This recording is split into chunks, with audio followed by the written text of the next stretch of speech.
Assalamualaikum warahmatullahi wabarakatuh.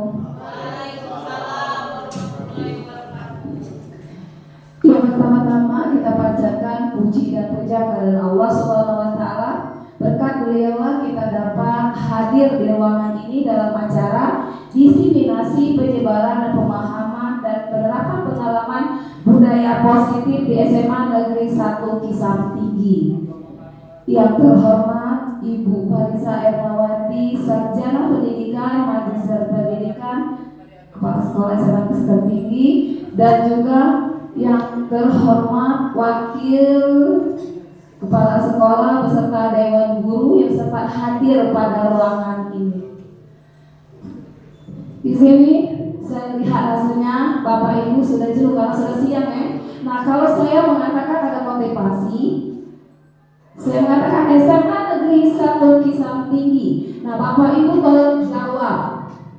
Yes. Kalau saya SMA Negeri 1 Kisam Tinggi, yes. SMA Negeri 1 Kisam Tinggi, yes. Kayaknya kurang semangat Bapak Ibu ya.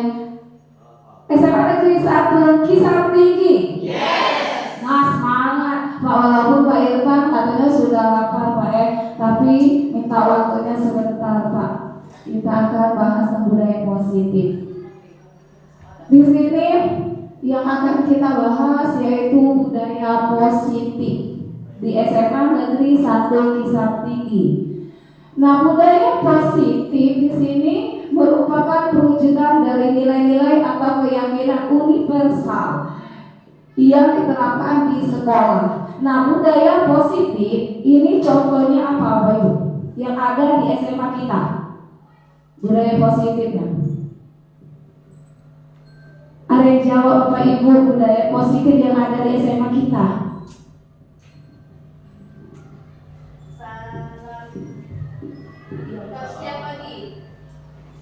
Setiap pagi siswa bersalaman dengan guru. Iya, Ibu Lis, silakan. Penerapan 3S Bu, senyum, sapa, salam. Iya, benar sekali. Ibu Lis mengatakan budaya positif dari SMA kita ini ada penerapan 3 tadi Bu ya. Sapa, senyum, salam. Nah, salam itu sebenarnya lebih baik diganti salim Bu. Kalau salam itu bisa dikatakan assalamualaikum, tapi kalau salim itu siswa itu memang benar-benar salimah dengan kita. Nah, itu contoh dari budaya positif yang ada di SMA kita. Nah, tujuan dari budaya positif itu adalah kita dapat mendorong murid untuk mampu berpikir, bertindak dan mencipta sebagai proses kemerdekaan diri sehingga murid mampu mandiri dan bertanggung jawab terhadap dirinya. Nah, itu tujuannya adanya budaya positif. Nah, budaya positif sini di SMA kita ini itu ada 7 budaya positif terdiri dari 7 bagian Bapak Ibu. Yang pertama di situ ada perubahan paradigma belajar kita. Yang kedua disiplin positif. Yang ketiga ada kebutuhan dasar dari manusia itu sendiri. Yang keempat ada motivasi perilaku manusia Bapak Ibu. Kelima ada posisi kontrol seorang guru. Yang ketujuh itu ada keyakinan kelas. Terakhir itu ada segitiga restitusi. Nah, 7 itulah konsep inti budaya positif yang diterapkan di SMA 1 Kisam Tinggi. Saya mengharapkan dalam perubahannya. Kita bahas satu persatu 7 budaya positif tadi Bapak Ibu. Yang pertama ada pembelajaran dengan paradigma baru di situ. Nah, pembelajaran paradigma baru ini karena sesuaikan dengan kurikulum kita.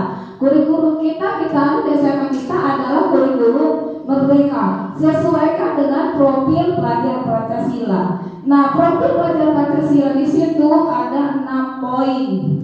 Yang pertama yaitu adalah beriman dan bertakwa kepada Tuhan Yang Maha Esa dan berakhlak mulia. Nah, itu yang akan diterapkan kepada siswa kita. Yang kedua itu adalah beraneka global. Ketiga ada gotong royong Bapak Ibu. Yang keempat ada kreatif. Kelima ada bernalar kritis. Terakhir yaitu mandiri. Nah, itulah profil pelajar Pancasila.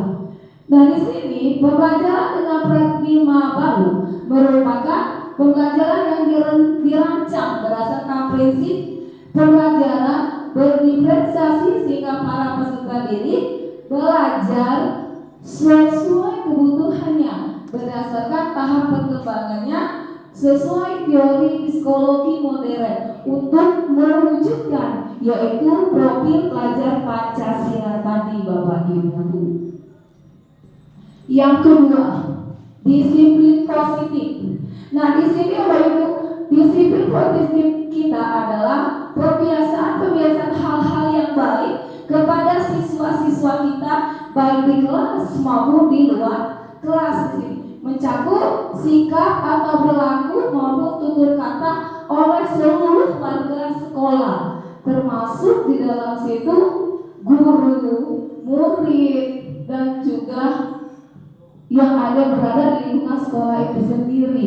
Nah, tapi yang paling diutamakan oleh kita di situ adalah murid dalam tutur katanya yang sopan dengan guru-gurunya. Nah, itu yang akan kita terapkan, menjadikan pribadi anak itu dia kritis, mandiri, dan bertanggung jawab anak tersebut. Nah, sebagai pendidik, tujuan kita adalah menciptakan peserta didik yang memiliki disiplin diri, sehingga mereka berperilaku mengacu kepada nilai-nilai kewajiban universal yang memiliki motivasi dalam diri menuju perilaku perubahan ke arah yang lebih baik lagi. Nah, itulah Bapak Ibu disiplin positif yang akan kita terapkan di SMA kita, yaitu SMA 1 bisa tinggi. Yang ketiga adalah kebutuhan dasar manusia.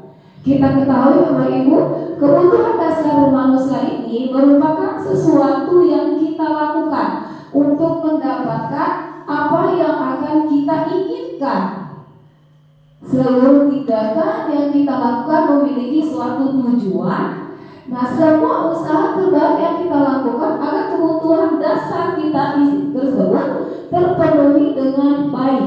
Nah, di sini kebutuhan dasar manusia itu terdiri menjadi 5 sebenarnya kebutuhan dasar kita. Nah, kebutuhan dasar manusia ini pertama yaitu bertahan hidup. Yang kedua kasih sayang dan rasa diterima. Ketiga ada penguasaan. Yang keempat itu ada kebebasan. Terakhir itu kesenangan. Nah, itulah kebutuhan dasar manusia. Kita lihat dulu satu persatu. Bertahan hidup.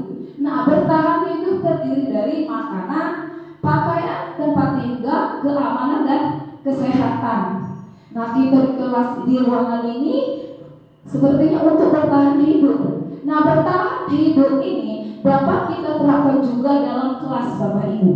Siswa kita itu di kelas, dia itu sebenarnya untuk bertahan, belajar, apa yang kita inginkan mereka turuti. Kata kita kerjakan tugas, mereka kerjakan. Nah, itu sebenarnya mereka itu bertahan hidup.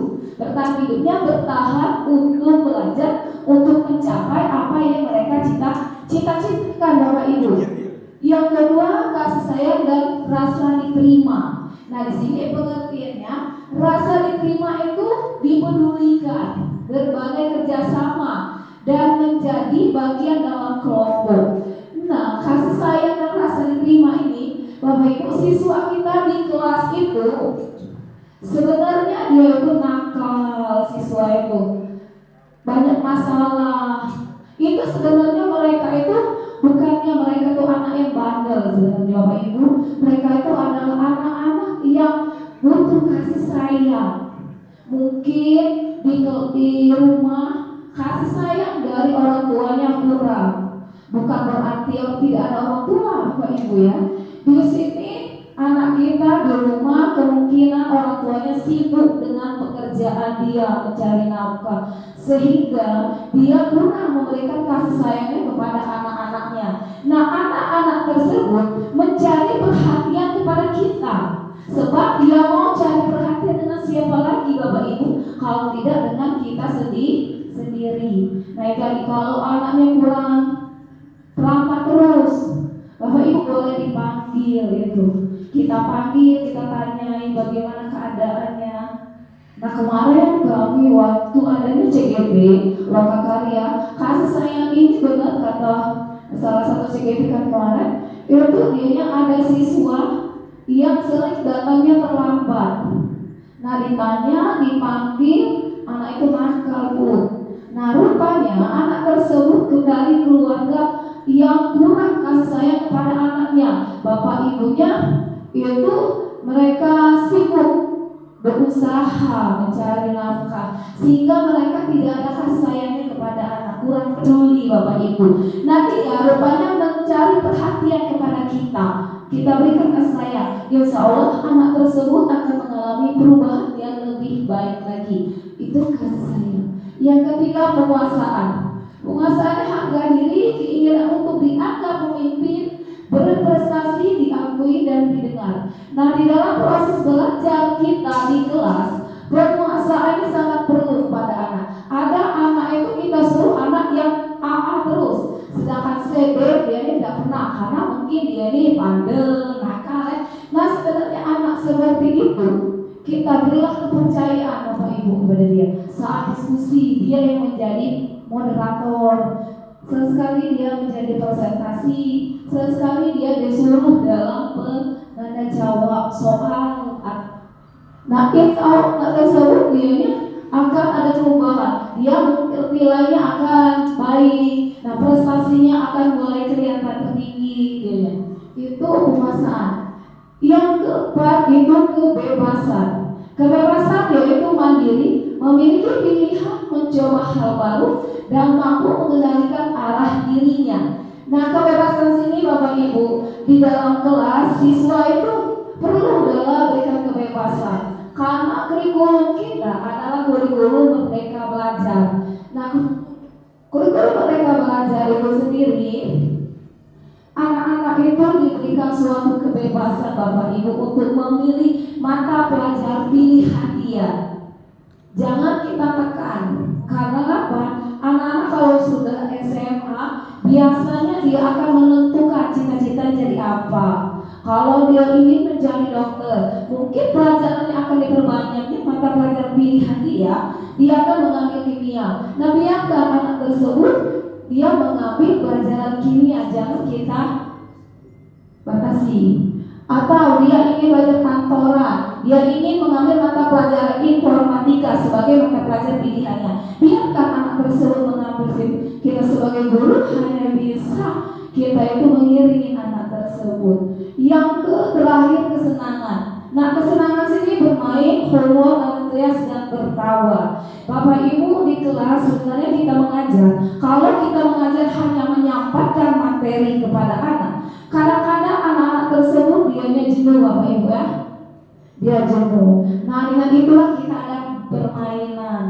Nah seperti saya itu pelajaran sejarah. Pelajaran sejarah itu banyaknya bercerita Bapak Ibu ya. Nah di situ saya selalu mengajak anak itu kalau kita bercerita tentang kerajaan Majapahit, rasanya zaman dulu ini Bu. Nah itu saya ajak bermain dengan adanya X-Breaking untuk menyegarkan kembali siswa-siswa tersebut. Yang keempat di situ ada motivasi perilaku manusia. Nah motivasi perilaku manusia itu ada 3 Bapak Ibu. Sebagai hukuman, konsekuensi, yang ketiga ada restitusi. Nah kita sebagai guru atau sebagai orang itu kita itu selalu adanya hukuman Bapak Ibu ya. Hukuman itu biasanya tidak terencana atau tiba-tiba. Yang kedua, murid tidak tahu apa yang akan terjadi. Yang ketiganya bersifat satu arah. Keempat berupa hukuman fisik dan psikis. Nah hukuman ini sering kita lakukan kepada siswa-siswa kita yang bermasalah. Yang kedua ada konsekuensi. Nah konsekuensi sini ada 3. Yang pertama rencana disepakati sesuai dengan peraturan. Yang kedua murid tetap dibuat nyaman. Yang ketiga sikap guru selalu memonitor murid.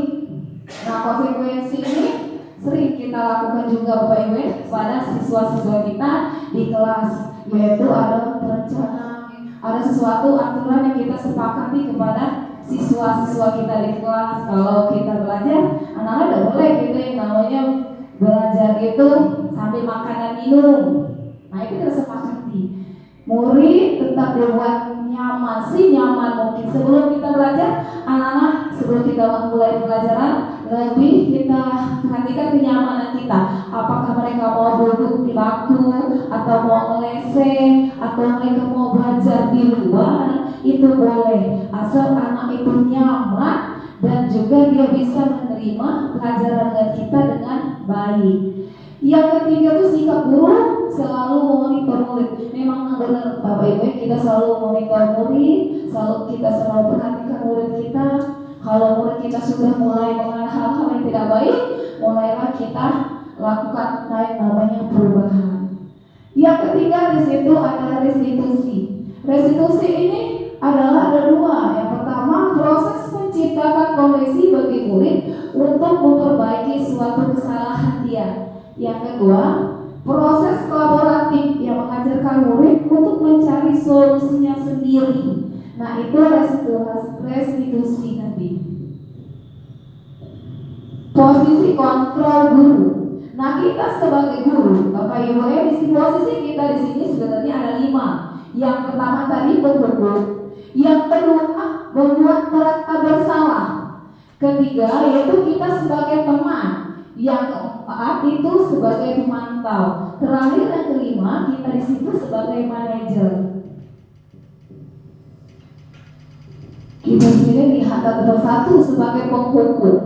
Di sini saya contohkan Adi yang terlambat hadir di sekolah.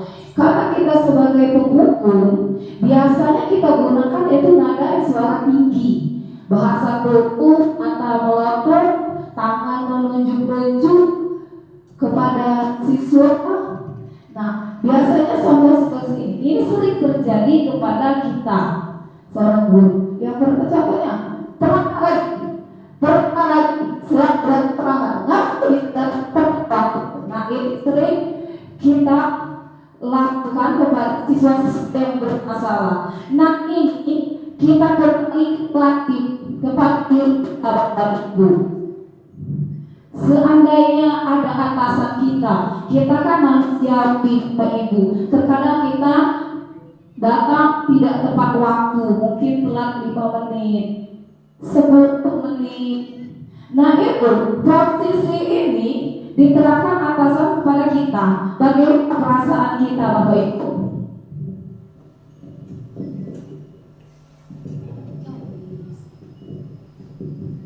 Nah, bagaimana perasaan tersebut?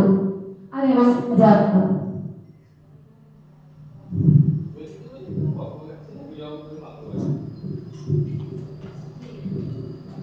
Ya, kalau memang itu sudah peraturan kita untuk menerapkan hal-hal yang seperti ini, wajib kita terapkan di dalam institusi pekerjaan kita. Jadi kalau di sekolah SMA Negeri 1 Pisang Tinggi ini, murid terlambat. Salah satunya bahasanya yang biasa bahasa itu sangat kasar, kemudian memakai bahasa daerah, itu wajib juga kita tegur memakai bahasa Indonesia. Terutama tentang pakaian, rambut, mungkin ada yang bawa senjata tajam, hal-hal semacam ini tidak diperbolehkan di SMA Negeri 1 kita Pisang Tinggi. Maka perlunya seorang guru memberikan tindakan hukuman. Terima kasih, Bu. Ya, terima kasih Pak Firman atas jawabannya.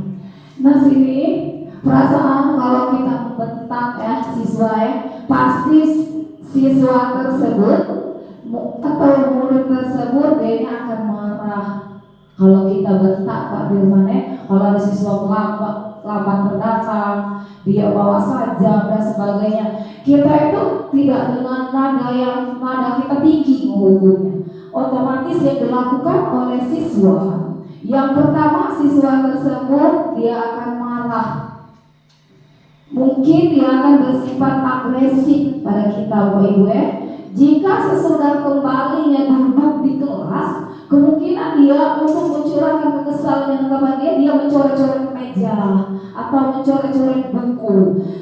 Dan lebih parah lagi, siswa tersebut akan adanya rasa dendamnya kepada kita, Bapak Ibu, karena kita menyebutnya dengan suara yang tinggi, mata melotot. Itu pasti siswa itu. Jangankan siswa, Bapak Ibu ya, kalau kita atasan kita tegur seperti itu, pasti kita kecewa pada beliau. Kita akan marah. Rasanya kita ingin kita tinggalkan. Ngajarlah ibu sendiri di SMA ini. Nah seperti itu. Yang kedua yaitu sebagai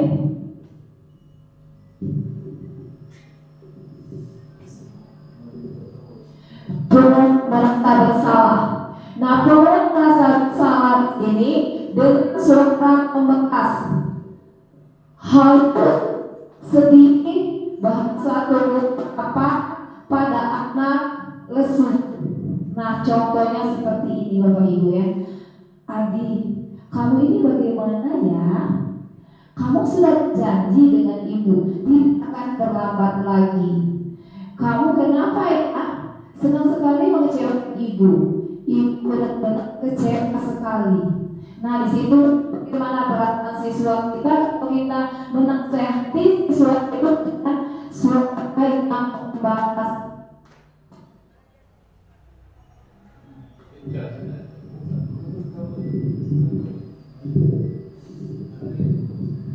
Yang hasilnya yang akan kita dapatkan dari siswa tersebut, yang pertama siswa atau merasa bersalah kepada kita. Yang kedua, siswa tersebut dia merasa saya telah mengecewakan ibu. Yang ketiga mungkin merasa menjadi orang yang gagal, merasa telah mengecewakan kita, katanya. Yang ketiga, siswa itu akan menjadi seperti orang yang gagal kepada kita, Bu. Yang keempat, siswa itu tidak dapat membahagiakan orang tuanya. Nah, itulah perasaan dari siswa kalau kita menasehati dengan nada suara yang membelas atau membuat merasa bersalah pada siswa itu. Di sini yang ketiga, kita sebagai teman. Nah, siswa kelas itu sebenarnya kita adalah teman kita, Bapak Ibu. Jangan dianggap dia itu seperti musuh. Nah, itu sebagai teman. Sebagai teman biasanya dengan suara ramah, akrab, bercanda, bahasa tubuhnya rapat, dapur, mata senyum senjata. Nah, itu sering kita lakukan sebagai Bapak Ibu kepada siswa kita. Nah, sini contohnya kita sebagai teman. Adi, ayo Pak, bagaimana sih kamu? Kemarin kamu sudah janji dengan ibu. Kenapa terlambat lagi? Dengan sambil kita tertawa ringan, santai, Bapak Ibu. Ya sudah, tidak apa-apa untuk berusaha. Nanti Bapak bantu. Kamu ini sambil senyum-senyum. Memang Bapak Ibu yang ini contoh kalau kita terapkan di SMA kita, rasanya siswanya gimana kita mengatakannya Pak ya? Kita lihat hasilnya saja. Nah, hasilnya sini pertama murid akan merasa senang dan dia akan tambah akrab dengan guru. Guru tidak ditakutinya seperti harimau, tidak. Dia akrab, guru itu senang. Jadi dampak positifnya hanya saja ada sisi negatif, yaitu murid menjadi tergantung pada guru. Nah, itu sering tergantung pada guru. Bila ada masalah pada siswa tersebut, hanya setelah mengandalkan kitab, dicarikan buku kita, mana sih ibu tadi? Nah, itu tadi. Setelah itu katanya, kalau kita menyuruh siswa tersebut cepat dia laksanakan, kita panggil, nak sini nak tolong ibu, cepat dia menghadap kita. Karena apa tadi? Kita sebagai teman dengan siswa. Memang betul Bapak Ibu, kita ini antara siswa dengan guru, anggap aja kita sebagai teman untuk memudahkan apa yang pelajaran apa yang akan kita terapkan kepada anak tersebut. Yang keempat itu sebagai pemantau. Nah, pemantau ini biasanya sering menggunakan ada suatu data bahasa kontak, contohnya adik jatah kita lagi. Jawabnya oleh Adi, tahun Bukti, kamu sudah 15 menit. Apakah kamu sudah mengerti konsekuensi yang harus dilakukan bila terlambat?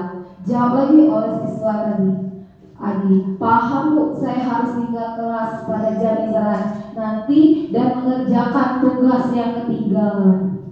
Nah itu, guru lagi katanya, iya benar, nanti pada saat jam istirahat kamu harus tinggal di kelas untuk menyelesaikan tugas-tugas tertinggal tadi. Tetap saya tungguin nak, tidak saya tinggalkan. Nah itu, bagaimana perasaan kalau kita perlakukan siswa seperti itu? Hasilnya yang pertama, murid memahami konsekuensi harus dijalankan karena telah melanggar salah satu aturan di sekolah. Yang kedua, betul kita merasa satu emosi yang berlebihan kepada siswa tersebut, menjadi marah dan membuat merasa berbuat salah. Murid tetap tidak nyaman, yaitu dengan harus tinggal di kelas. Dia menyelesaikan tugas-tugasnya yang tertinggal, tetapi tetap dipantau oleh guru. Nah itu kita sebagai pemantau, Ibu.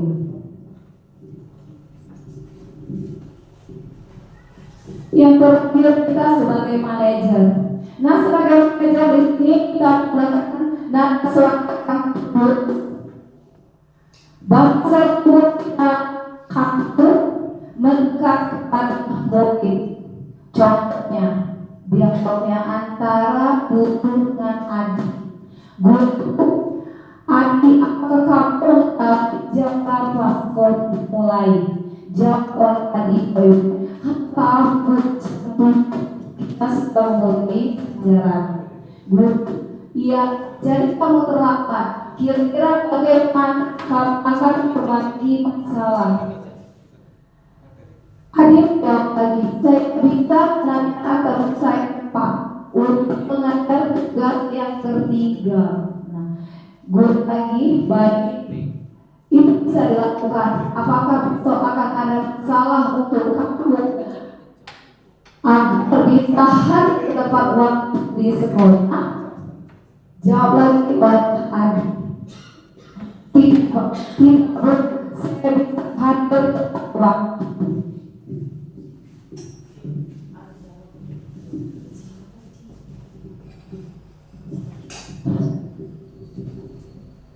Kita lanjut. Guru, baik, saya hargai usaha untuk memperbaiki diri. Nah kalau ini yang kita lakukan sebagai manajer, bagaimana perasaan siswa? Kita kembali lagi. Nah perasaan siswa, kalau kita sebagai manajer, kita memang Bapak Ibu di kelas itu kita selain sebagai guru, kita sebagai manajer. Manajer di situ sebagai pemimpin di kelas-kelasan. Nah posisi manajer, maka suara guru sebaiknya tulus. Tidak perlu Bapak Ibu kita nak marah-marah dengan siswa. Tidak perlu meninggikan suara kita dengan siswa kita.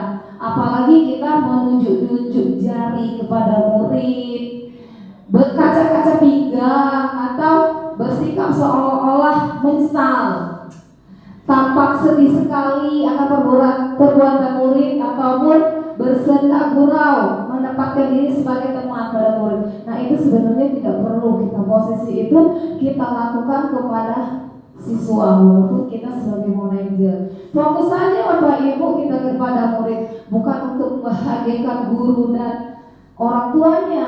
Murid itu sudah mengetahui adanya suatu masalah dan suatu itu perlu terjadi. bila guru mengambil posisi pemantau, guru akan melihat apa konsekuensinya pada peraturan.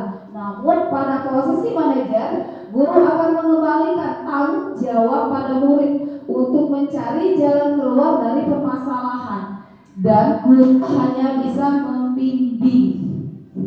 Nah, itu kita sebagai manajer.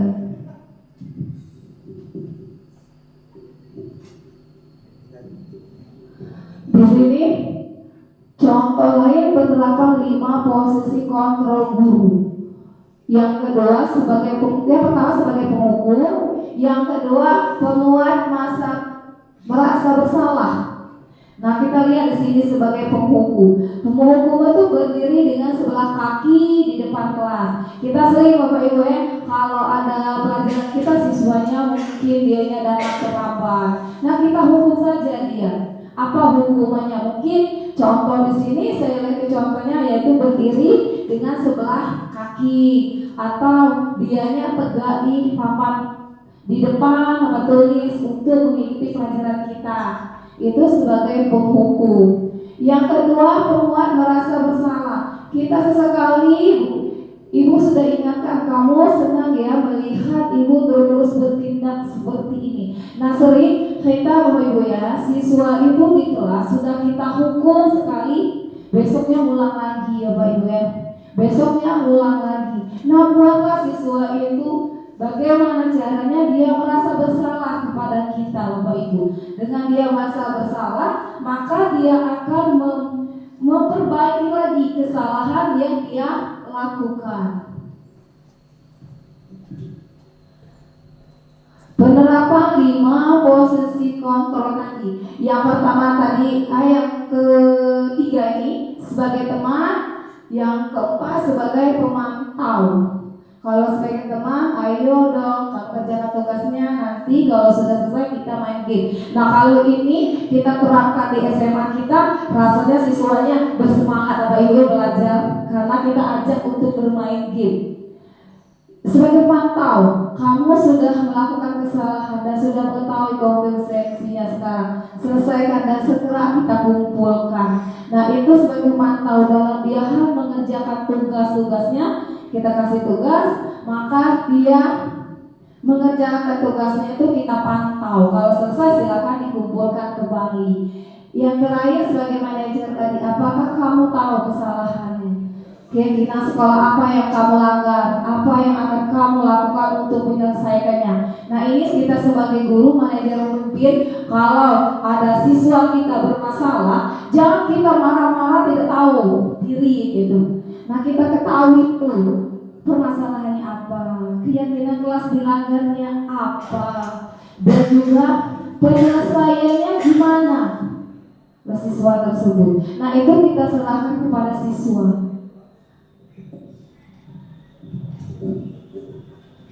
Di sini ada posisi kontrol apakah aku. Nah, sini saya contohkan, saya kecewa sekali dengan kamu. Ada penguat merasa bersalah. Posisi kontrolnya apakah aku, kamu tidak pernah benar melakukannya, sekarang keliling lapangan 3 kali. Kita sebagai penghukum. Posisi kontrol apakah aku. Kira-kira bagaimana kamu akan memperbaiki masalah ini? Nah, gitu maksud. Yang ini ada sebagai manajer. Posisi kontrolnya apakah aku? Ayolah lakukan demi Bapak Ibu. Kita sebagai teman. Posisi kontrolnya yaitu apakah aku?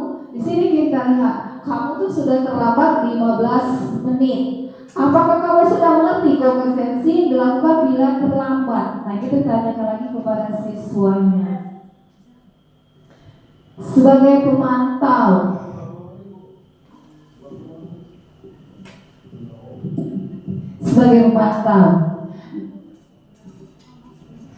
yang keenam itu peraturan kelas.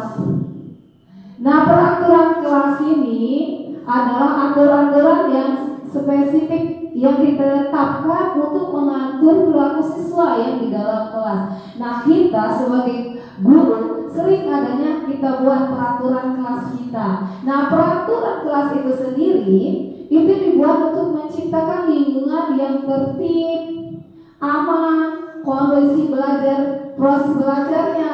Nah, setiap siswa kita mengharapkan untuk mengikuti peraturan atau kegiatan dalam belajar mengajar dapat berjalan dengan lancar sesuai dengan anggota kelas yang merasa nyaman tadi. Itu peraturan kelas. Yang ketujuh sini keyakinan kelas. Nah, keyakinan kelas merupakan kesepakatan kelas yang diyakini antara guru dengan siswa.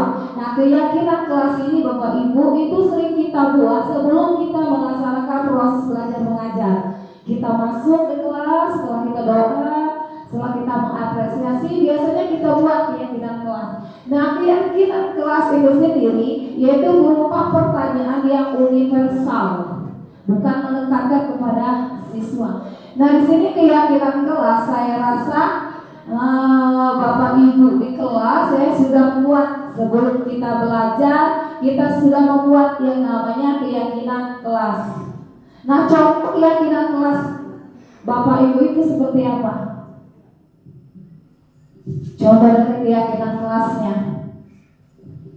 Karena kita lihat ya Bapak Ibu ya, kita selalu sebelum mulai proses belajar mengajar kita wajib membuat keyakinan kelas. Nah, contohnya seperti apa Bapak Ibu? Keyakinan kelas apa yang Kak boleh buat di kelas? Kalau kita mau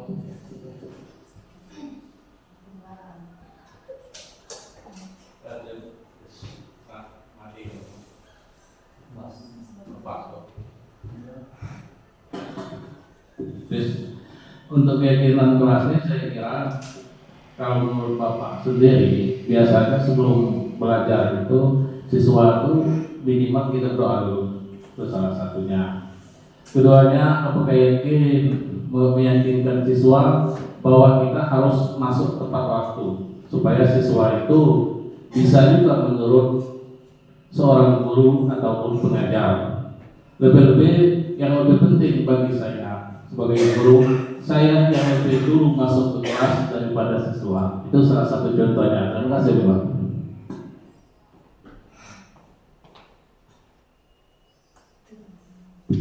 Terima kasih Pak jawabannya. Nah, tadi Pak sudah kata Bapak, keyakinan kelas itu keyakinan yang dibuat antara guru dengan siswa, bukan guru yang buat. Kalau peraturan tadi mungkin guru yang buatnya. Kalau keyakinan kelas ini adalah siswa. Yang pertama kita tanyakan dulu kepada siswa, kita belajar ini keyakinan kelas apa? Nah, nanti ada siswa jawab, Bu, kita disiplin. Yang kedua, belajar tepat waktu. Yang ketiga, belajar menyenangkan, gembira. Keyakinan kelas tidak perlu panjang-panjang Bapak Ibu, pendek saja, karena keyakinan kelas itu untuk mudah diingatkan oleh siswa. Kalau dia bermasalah, maka keyakinan kelas apa yang dia lakukan? Oh, kalau dia keluar masuk berarti belajar tidak tepat waktu. Kalau dia mencontek, mungkin keyakinan kelas dia langgar, dia kurang disiplin dan sebagainya. Itu keyakinan kelas. Di sini ada perbedaan antara keyakinan kelas dengan peraturan kelas. Kalau peraturan kelas dan keyakinan kelas itu adalah dua konsep berkaitan dengan pengelolaan kelas, tetapi memiliki fokus dan tujuan yang berbeda antara keyakinan kelas dengan peraturan kelas. Nah, kalau peraturan kelas kita definisikan adalah aturan-aturan yang konkret yang dibuat untuk mengatur perilaku siswa dalam kelas. Nah, peraturan ini biasanya bersifat spesifik dan harus diikuti oleh semua siswa. Nah, sini kita contohkan. Siswa wajib datang tepat waktu. Atau siswa tidak boleh makan minum saat jam pelajaran. Itu peraturan kelas. Sedangkan tujuan dari peraturan kelas itu sendiri, tujuan utamanya dari peraturan kelas adalah untuk menciptakan lingkungan yang tertib, aman, serta memastikan bahwa proses belajar itu dapat berjalan dengan lancar. Nah, ini ada contohnya, tidak boleh bicara saat guru menjelaskan, harus datang tepat waktu, jangan mengganggu teman saat belajar. Nah, itu contoh dari peraturan kelas. Ini kata-kata yang konflik menekankan kepada siswa. Sedangkan keyakinan kelas dapat kita definisikan sendiri adalah lebih mengacu pada nilai-nilai atau prinsip-prinsip dasar dari keyakinan yang telah kita yakini oleh semua anggota di kelas, baik guru dengan siswanya. Itu keyakinan kelas. Nah, tujuan dari keyakinan kelas itu sendiri adalah keyakinan adalah untuk membangun budaya kelas yang positif dan inklusif, di mana semua anggota merasa dihargai dan didukung. Nah, keyakinan ini mendorong siswa untuk memahami alasan baik peraturan dan lebih berfokus pada pembuatan karakter pada siswa itu sendiri. Contoh dari keyakinan kelas ini. Kami percaya bahwa saling menghormati adalah kunci dari keberhasilan bersama. Kami menghargai kerjasama dan hubungan antar teman. Atau kita di kelas itu harus disiplin. Atau lagi kita buat tadi ya Bapak Ibu, belajar tepat waktu, menghargai pendapat siswa dan sebagainya. Itu keyakinan kelas. Sini ada perbedaan utama antara keyakinan kelas dengan peraturan kelas. Yang pertama ada fokus, perbedaan utamanya. Yang kedua ada pendekatan. Kalau fokus, peraturan kelas lebih fokus pada tindakan yang harus diambil atau dihindari. Sementara keyakinan kelas lebih fokus pada nilai-nilai yang mendasarkan perilaku siswa tersebut. Kalau dia sering terlambat, berarti kita buat keyakinan kelas, kita harus disiplin, Bapak Ibu ya, anak kita. Kalau anak-anaknya tidak menghargai pendapat teman, nah kita buat hargai pendapat teman. Yang kedua ada pendekatan. Peraturan seringkali diberlakukan secara top down oleh guru, sedangkan keyakinan kelas biasanya dihasilkan melalui diskusi bersama antara guru dengan siswa untuk menciptakan rasa kepemilikan yang lebih besar kepada siswa tadi. Nah, yang ke-9 terakhir ini ada segitiga restitusi. Nah, segitiga restitusi ini yang pertama itu menstabilkan identitas, yang kedua validasi tindakan yang salah, yang ketiga menanyakan keyakinan. Nah, Bapak Ibu ya, segitiga restitusi itu sendiri atau kita lihat pengertiannya adalah suatu proses dialog yang dijalankan oleh guru kepada siswanya di situ, siswa yang melanggar. Nah, segitiga restitusi itu sendiri sering kita lakukan Bapak Ibu kepada siswa.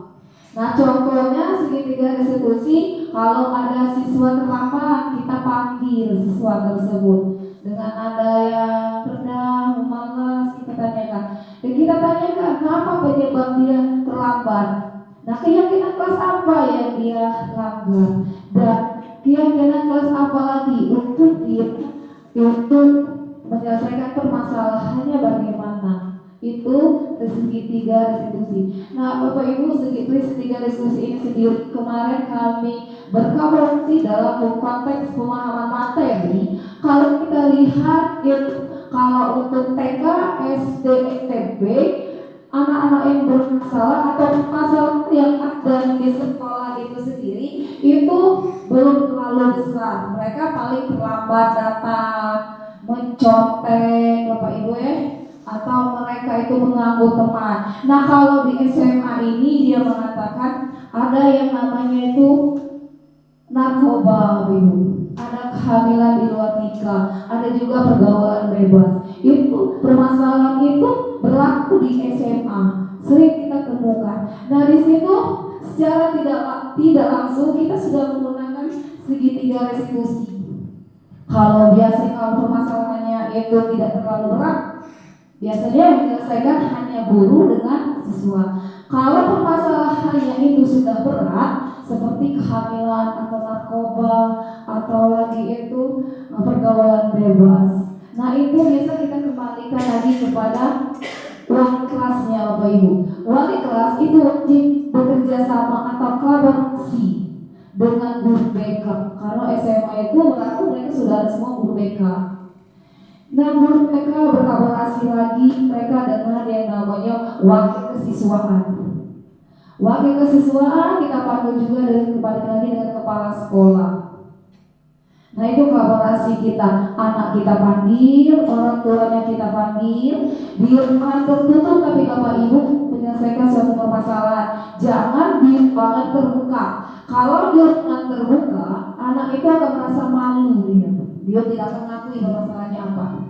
Nah di ruangan tertutup kita panggil, mengapa dia bisa melakukan hal tersebut. Kalau dia pergaulan bebas, itu apa penyebabnya? Kemarin kami diskusi lagi, itu restitusinya ya pergaulan bebas terjadi di di kota, Bapak Ibu ya. Dia mengatakan kenapa nak kalian itu melakukan pergaulan bebas. Nah ternyata orang tuanya berkerhut, dia tidak memperhatikan anak-anaknya. Nah di sini adalah kita sebagai guru wajib untuk menyelesaikan permasalahan siswa tersebut. Kita panggil, kita pantau Bapak Ibu bagaimana. Kalau bila perlu, itu kita panggil yaitu dari tim kesehatannya atau kita kerjasama dengan kepolisian. Nah kalau kasusnya sudah berat, segitiga restitusi itu kita wajib kolaborasi Bapak Ibu, jangan selesaikan sendirian.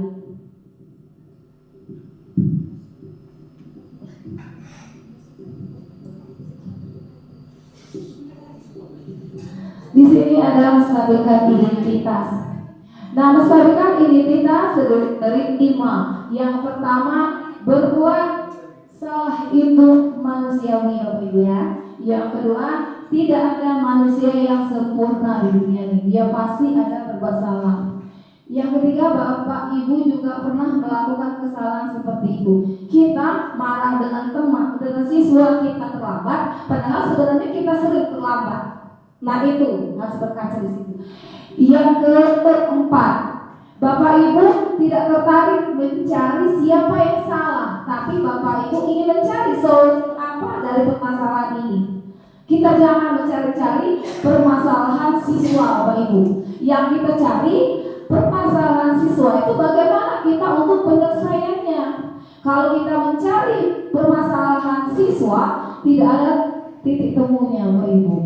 Nah kita cari bagaimana penyelesaiannya dari masalah-masalah siswa, karena siswa itu sendiri banyak sekali masalahnya.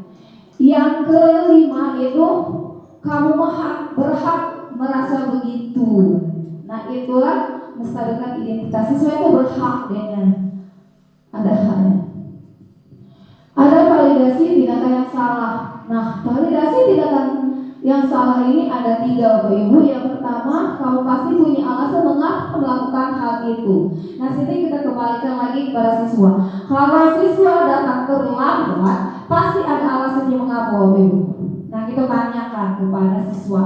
Kalau sering terlambat, alasannya apa? Biasanya Bu, saya tidur terlalu malam. Karena apa? Karena main game. Nah itu kita tanyakan. Yang kedua, padahal kamu bisa melakukan yang lebih buruk dari ini ya.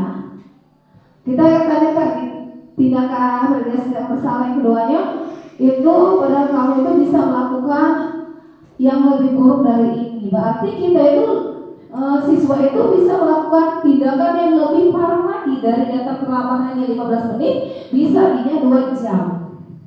Yang ketiga, kamu patut bangga pada dirimu sendiri karena kamu telah melindungi suatu yang penting buat kamu. Nah, itulah validasi tindakan yang salah tadi, yaitu menanyakan keyakinan. Nah, apa keyakinan kelas kita yang kalian siswa langgar tadi? Yang kedua, nilai-nilai apa yang kita telah sepakati? Nah, biasa keyakinan kelas itu ada nilai-nilai yang disepakati antara guru dengan siswanya. Yang ketiga, seperti apa gambaran kelas yang ideal menurut siswa?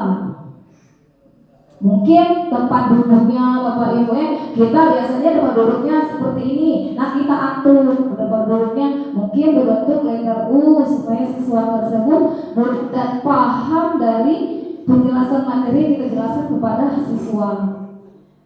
Yang keempat, kamu mau jadi orang seperti apa? Kita tanya kamu akan menjadi orang seperti apa nantinya? Kalau ingin menjadi orang-orang yang sukses, berarti harus belajar dengan rajin, jangan melanggar peraturan keyakinan kelas yang kita buat. Nah, harus belajarnya dengan rajin. Nah, itu kita kembalikan lagi kepada siswa. Baiklah, Bapak Ibu, kita lihat di sini ada video restitusi. Baik, bersama-sama kita saksikan.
Selamat siang, Mbak. Siang, Pak. Sudah sholat dulu? Ya, alhamdulillah. Kemudian, tidak kenapa Pak Hendra panggil ke sini? Enggak tahu. Enggak tahu? Ya. Kemudian, tadi saat ulangan, waktu di kelas, Pak Hendra melihat grupnya melihat jawaban temannya. Tadi teman-temannya Azumi. Luna melihat jawaban temannya atau mencontek. Betul atau tidak, Luna? Betul, Pak. Ya, mencontek itu perbuatan yang baik atau tidak baik? Tidak baik. Perbuatan tidak baik. Ya, baik. Manusia pasti pernah berbuat salah. Termasuk baik juga pernah berbuat salah. Luna pun juga pernah dengan mencontek nanti. Termasuk kita berbuat sebuah kesalahan. Tapi Pak Hendra di sini bukan mau mencari siapa yang salah, tapi Pak Hendra mau membantu untuk mencari solusi supaya benar tidak mencontek lagi. Nah, kita pasti punya alasan kenapa kita ingin mencontek. Coba cerita sama Hendra. Apa sih alasannya? Tadi malam tidak belajar. Tadi malam tidak belajar. Kenapa tidak belajar? Mainan atau tidur? Mainan. Baik. Berarti ketika Luna tidak belajar, akhirnya tidak bisa mengerjakan soal. Betul. Luna masih ingat tidak keyakinan kelas kita yang sudah kita buat pada pertemuan awal dulu? Ingat apa keyakinan kelas kita? Jujur. Dalam bertindak. Iya. Luna yakin bahwa sifat jujur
Ya, terima kasih Luna.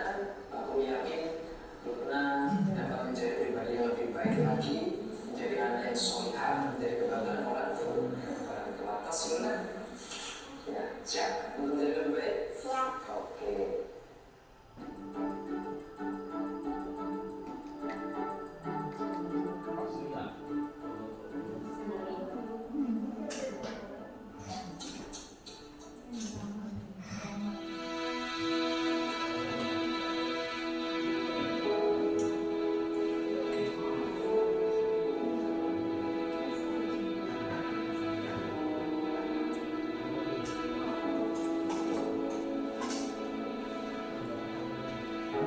Selamat pagi Apsi. Ya, Apsi sudah istirahat? Sudah, ya. Apsi tahu tidak kenapa aku panggil ke sini? Tidak tahu. Ya, Apsi tadi berangkat ke sekolahnya jam berapa? Jam 7. 11. Sekolah kita sudah jam berapa? Jam 7. Artinya Apsi ini datang ke sekolahnya tepat waktu atau terlambat? Terlambat.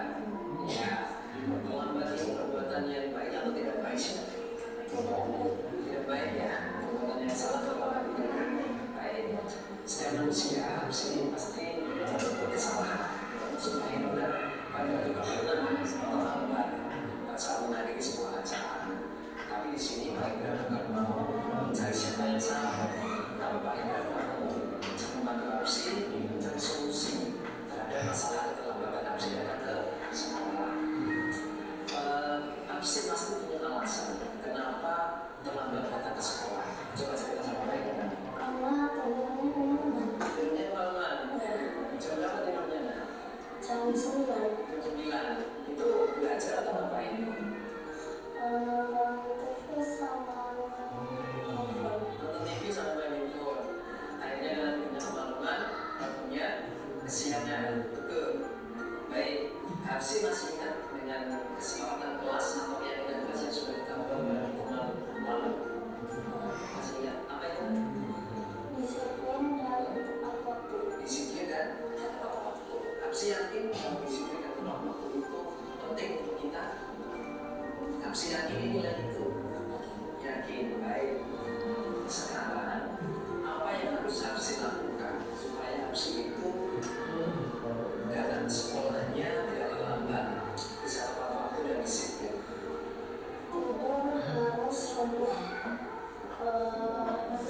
Tidur lebih awal. Ya, terus apa lagi? Masalah. Oke, tidur lebih awalnya jam berapa? Jam 8. Kalau sebelumnya jam 9, sekarang jam 8. Oke, kemudian apa tadi?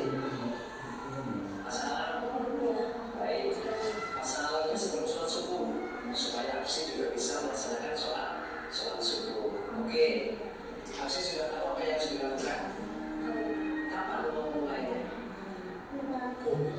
Mulai hari ini. Baik. Berarti mulai hari ini Apsi akan melakukan perubahan itu untuk menjadi lebih baik, menjadi anak yang disiplin dan tepat waktu. Apsi bisa? Bisa. Oke, pas dulu. Apsi pasti bisa menjadi lebih baik lagi. Oke, terima kasih Apsi. Warahmatullahi wabarakatuh. Saya Luna senang sekali melakukan praktik segitiga restitusi. Saya diajarkan mencari solusi dari masalah saya sendiri. Belajar untuk memahami masalah dan mencari solusi. Terima kasih. Assalamualaikum warahmatullahi wabarakatuh.